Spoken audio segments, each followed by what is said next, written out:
Accessing peace. Existing without violence, with the ability to calmly resolve conflict. Downloading love. An overwhelming, deep, positive affection towards others. Activating liberty. Living your life as you see fit without infringing on the lives of others. Welcome to Peace, Love, Liberty Radio. Online at fppradio.com. It is episode 567. And, well, the number 567 doesn't really mean anything, although it is kind of cool that it's numerical. You know, like, of course it's numerical, but, you know, like it's a consecutive number there, 567, because it's the anniversary episode. Yeah, that's right.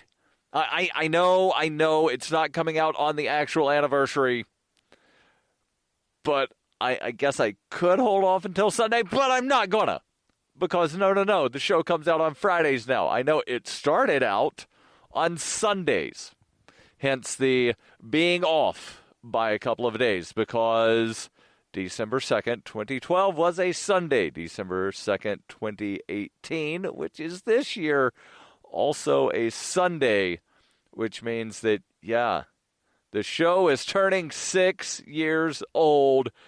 And, you know, there's been a lot of changes over those 6 years. A lot of changes. So started out, if you haven't listened to the show for the entire 6 years, one, I don't blame you. Two, let me sort of give a brief recap about the history of the show. And then this is going to be kind of a lighthearted episode. So the show started out as a 2-hour live show on Sundays on the Liberty Radio Network, LRN.FM. We're still distributed on the Liberty Radio Network. We're just not live in a specific time slot on LRN. And then after a couple of years, I wound up going from live on Sundays to recorded originally 3 times a week. Monday, Wednesday, Friday. And it shortened down from 2 hours per show, which after commercials was about 1 hour, 20 minutes of actual audio. Shortened from there down to 30 minutes per episode 3 times a week, which wound up actually giving about the same amount of audio content per week. But it just, you know, gave me a little bit more flexibility with my schedule, and the 3 times a week wound up working for me fairly well at the time. And then I was doing twice a week, and then I decided to just do weekly. And that's where we are now, entering the 7th year of the show. Now, let me give a brief announcement. Next week, I will be on the road to northern Maine, Millinocket. And, well, because I've got like a 7.5, 8-hour drive, I will not have a fresh episode that comes out on Friday. Doesn't mean there's not going to be an episode, because I might just wind up re-releasing the audio from the Millinocket episode that I did last year. And then maybe I'll do a special Monday episode coming out on December the 10th. Maybe. Not really sure. I'll definitely make sure that I take my Zoom audio recorder with me. Might record some interviews. Might get some audio. Maybe, maybe not. I don't really know. But if I do, and I do release anything, it will be a special episode. It will not be a actual episode 569. So let's jump into, again, I said lighthearted. Let's jump into some of the lighthearted stuff here. And not exactly 1,000%, you're going to just sit there and crack up the entire time, but it's not, like major news, or it's not super depressing, etc. And yes, this is news. So kind of a throwback to the original, where I talked more about, news of the day, and then gave a libertarian spin on it. This, just some more lighthearted stuff. Headline from the Las Cruces Sun-Times. Don't know why I wanted to do a hard C there. Couple forced to prove that New Mexico is a state while applying for a marriage license. Yeah, that's right. Apparently, well, you know what? Let me just jump into the article here. And it involves a former recent candidate for New Mexico Secretary of State, Gavin Clarkson, who experienced what Las Cruces Sun News refers to as a 1 out of our 50 is missing moment earlier this month when applying for a marriage license in the nation's capital. Clarkson, who lives in Las Cruces, and his then-fiancée visited the District of Columbia's Court and Marriage Bureau on November 20th to apply for a marriage license. But once there, the couple encountered a small problem. The clerk would not accept Clarkson's driver's license from New Mexico as proof of identity. Rather, the clerk, who mistakenly believed that Clarkson was a foreign citizen, said he would need to provide an international passport from New Mexico in order to get that marriage license. After Clarkson objected, the clerk went to check with the supervisor, who confirmed that Clarkson would need a passport. Clarkson posted on Facebook, "You know you're from flyover country when you're applying for a marriage license. Give them your New Mexico driver's license, and they come back and say, 'My supervisor says we can't accept international driver's licenses. Do you have a New Mexico passport?'" Speaking with the Sun News about the incident, Clarkson said the clerk went back a second time to check on whether she could accept a New Mexico driver's license as proof of identity. After that, the personnel finally concluded that New Mexico was in fact part of these United States and accepted his driver's license along with the application. Clarkson, who says he's called New Mexico home since 2012, said he learned about the state's learned about other states experiencing similar incidents when traveling, but added, "It was the first time it's ever happened to me."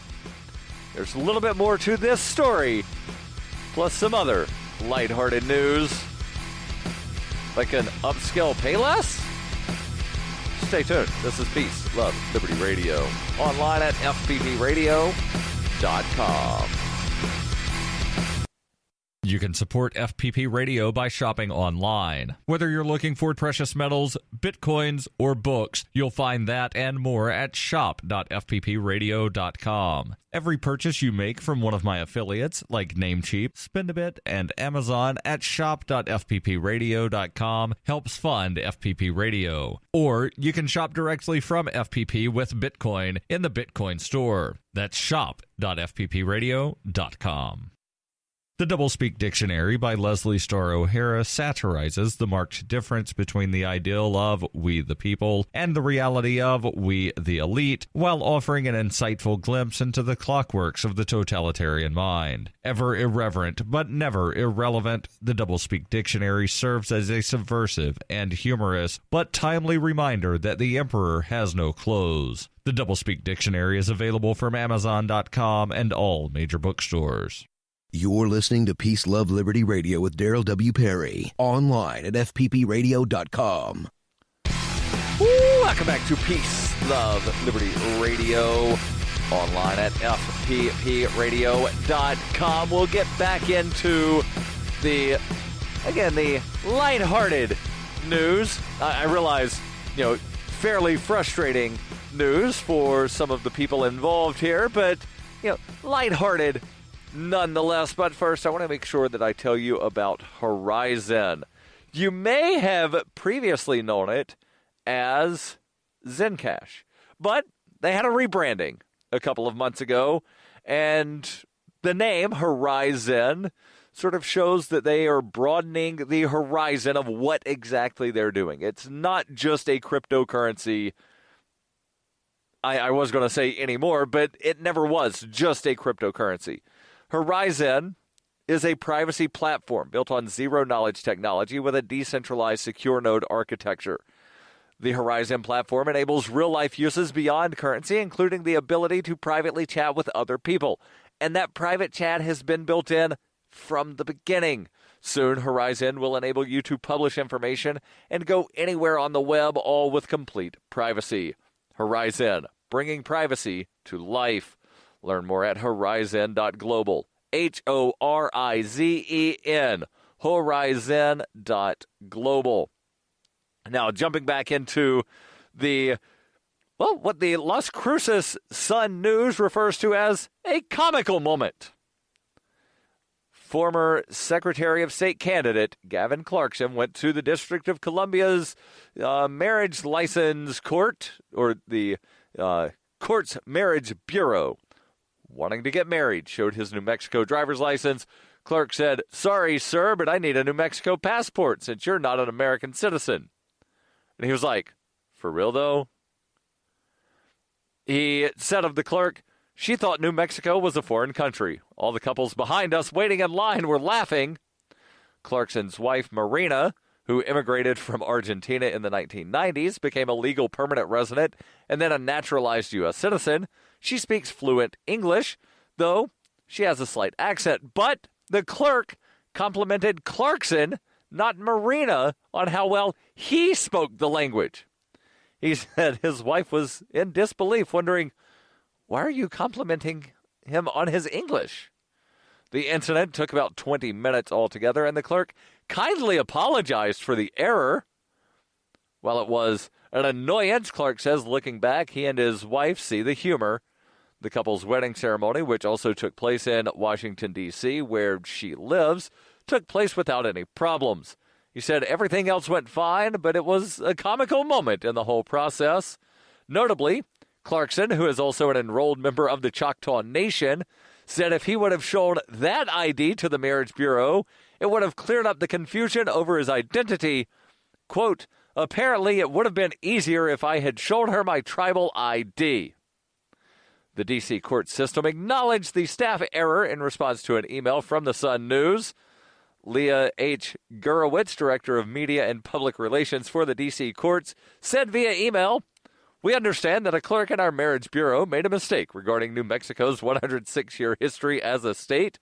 We regret the error and the slight delay it caused a New Mexico resident in applying for a D.C. marriage license."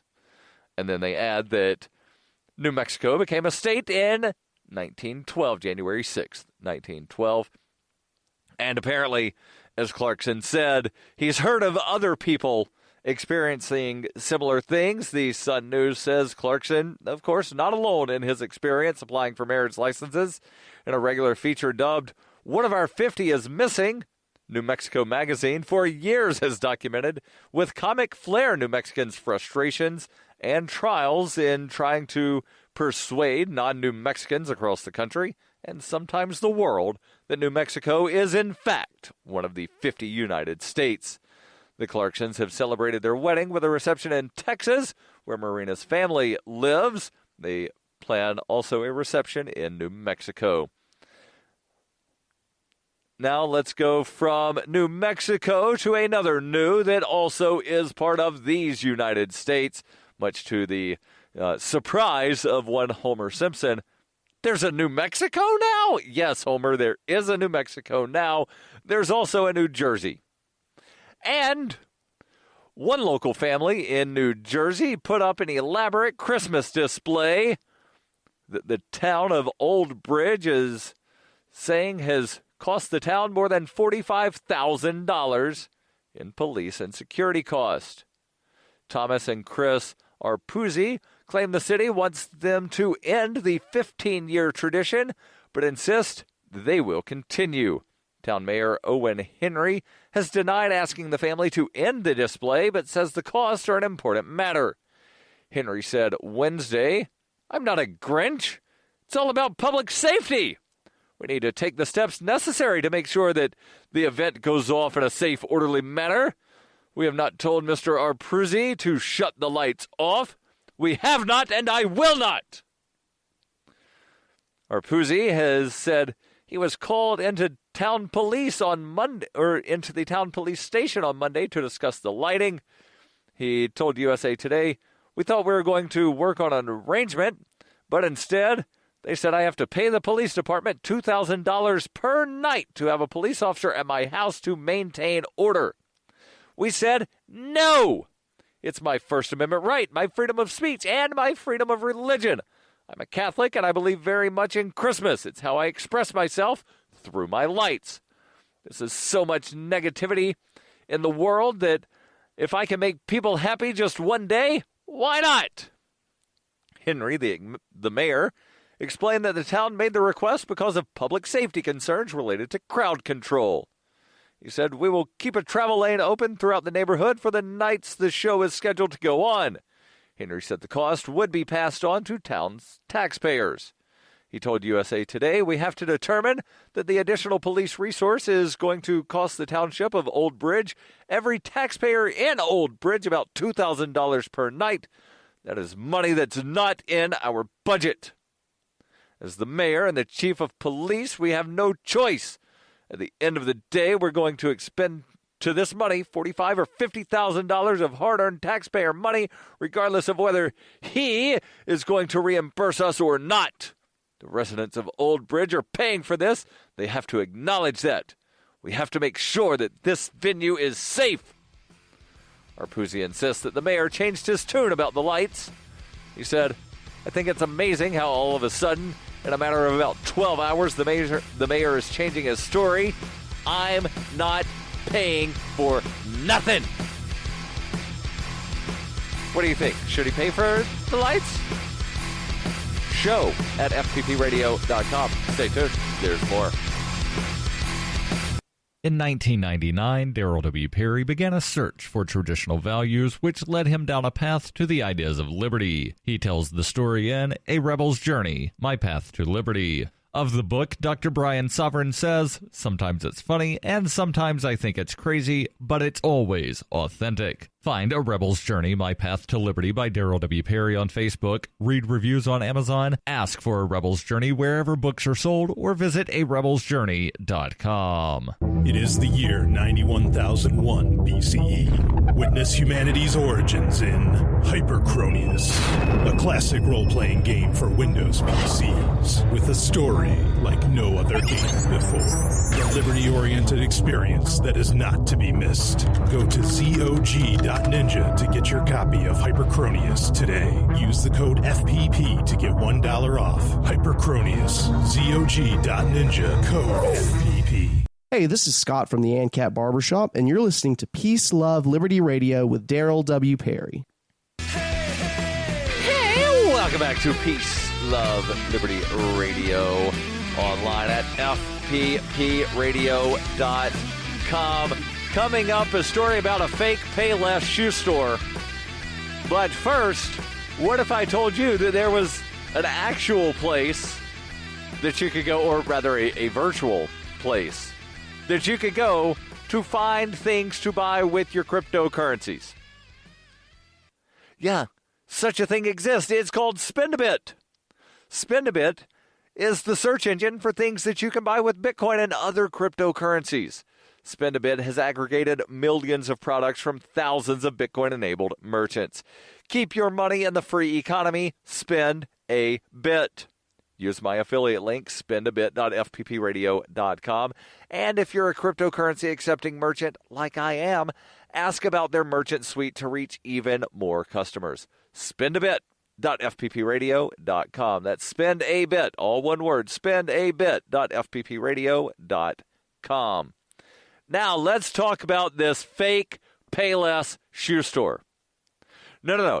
It's not fake as in, like, somebody just made it up and there wasn't a store.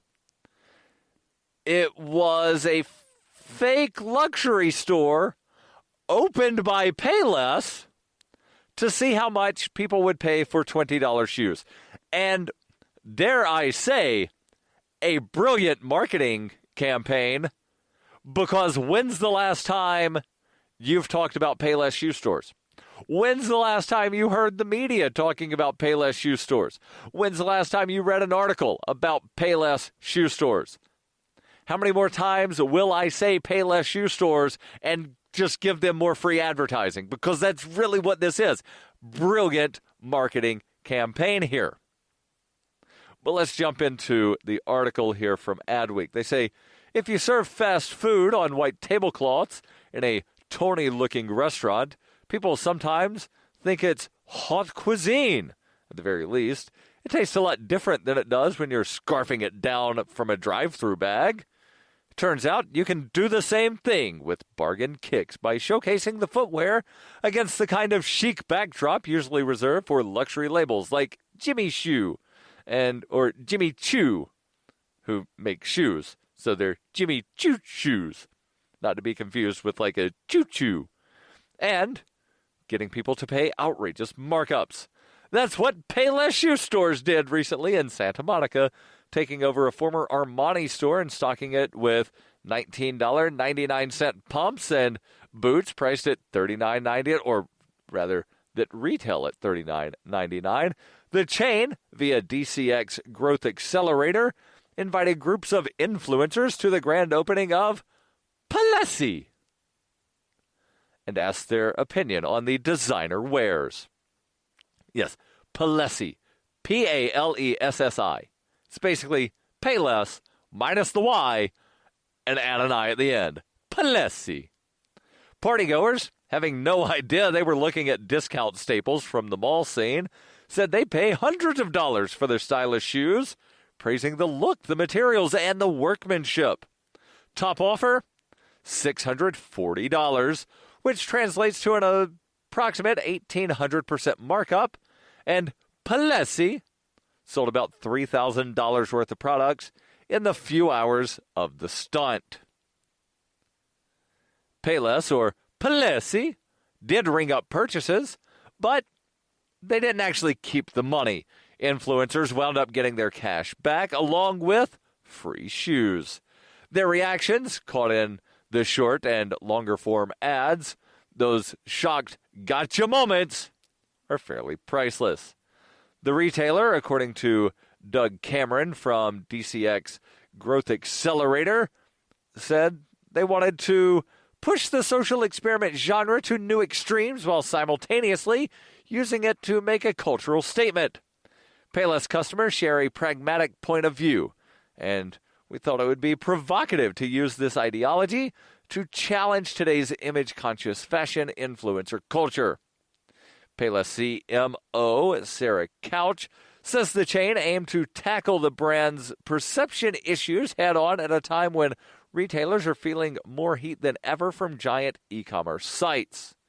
Couch said, the campaign plays off the enormous discrepancy and aims to remind consumers we are still a relevant place to shop for affordable fashions. Ads, again, made from videos, apparently showing people inside Payless saying how much they would pay for these shoes, will wind up running on TV networks like Bravo, Lifetime, TBS, Telemundo, and USA. And they're also going to, of course, post it on social media. Now, I've not watched the ads. The article here from Adweek does have several videos, and I can just imagine the spin here, right? So you've got this video of somebody that's, some kind of influencer in the fashion scene. I don't know exactly what that means, but you've got somebody that, people see as, they know what they're talking about, and they say this shoe is worth $300-400. But guess what? You can buy it for only $200. It's brilliant. It is brilliant. Again, maybe it feeds into like the consumerism that definitely is rampant this time of year, right? Just had Black Friday where news reports showing billions of dollars were spent each day over that Thanksgiving weekend. But hey, it's a really good deal. You get this $400 shoe for $20 here at Payless. They're not a sponsor, by the way. Stay tuned. There's more. We have some good news. The indictments against Ross Ulbricht in the District of Maryland were dismissed with prejudice, meaning they can never be refiled. This is especially good because those indictments contain the only charge ever made that Ross engaged in murder for hire. This was a serious allegation that Ross Ulbricht denies. It was never prosecuted or ruled on by a jury, but was trumpeted by the federal government and the media as if it were proven fact. The Maryland court held these indictments for almost 5 years, poisoning Ross's case and leaving him under a cloud of unproven allegations. As explained in Ross's appeal to the Supreme Court, the fact that the judge used these allegations to give Ross a draconian sentence of double life without parole violated his Sixth Amendment right to a jury trial. Judges are required to issue sentences based on convictions decided by a jury, not unproven allegations never even charged at trial. Although this is a positive development, the dropped indictment will not set Ross free. Now, a presidential pardon is Ross's only hope of freedom. Sign the petition at freeross.org. freeross.org. You're listening to Peace, Love, Liberty Radio, online at fppradio.com. Welcome back to Peace, Love, Liberty Radio, online at fppradio.com. I am your host, Darryl W. Perry, the Liberty Penguin, the wombat, the uncut cocaine of libertarianism.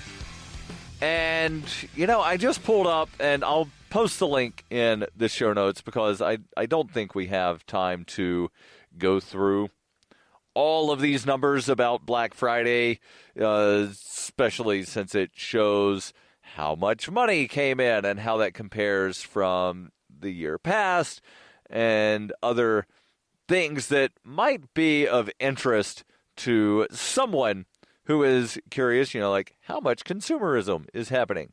But here in the closing moments, just want to give an update on a couple of things. So the Chicago Marathon that I got in, it's happening in October of next year, doing a fundraiser for the Ronald McDonald House. You can donate by going over to rmhc.fppradio.com. We're currently at $235. Had $105 of the short-term matching funds that were matched, waiting on the matching funds to actually come in. They're pledged. They just need to actually be processed. So if you go over and you see, wait, it only says 130. Well, that's because the matching funds haven't come in yet. I know they're on the way. They just, wait a few days, possibly a couple of weeks. But it will be there. Also want to let you know that I'm going to Germany next year. Yeah, going to Deutschland. Why? You might be asking, why is Darryl excited about going to Germany?